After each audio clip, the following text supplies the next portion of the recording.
C'est le tableau de la situation hier soir. Intervention télévisée d'un quart d'heure et des conséquences de cette crise pour la France et pour l'Europe. Le chef de l'État a dénoncé les mensonges de Vladimir Poutine et présenté cette crise comme un signal d'un changement d'époque en Europe.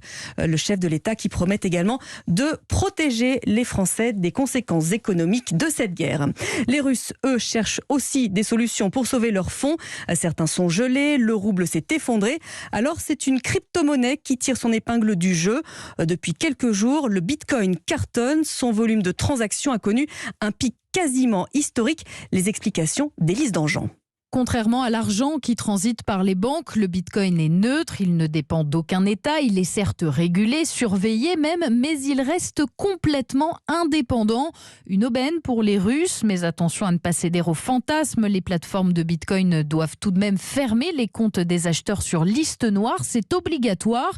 Il y a évidemment des opérations qui peuvent se faire sous le manteau, mais dans les faits, ce sont des Russes lambda qui se sont rués sur le Bitcoin, bien loin des oligarques visés par les sanctions. La crypto-monnaie leur permet de réaliser leurs achats du quotidien. On peut quasiment tout acheter aujourd'hui avec du Bitcoin, à condition d'avoir une carte spéciale qui fait la conversion automatiquement.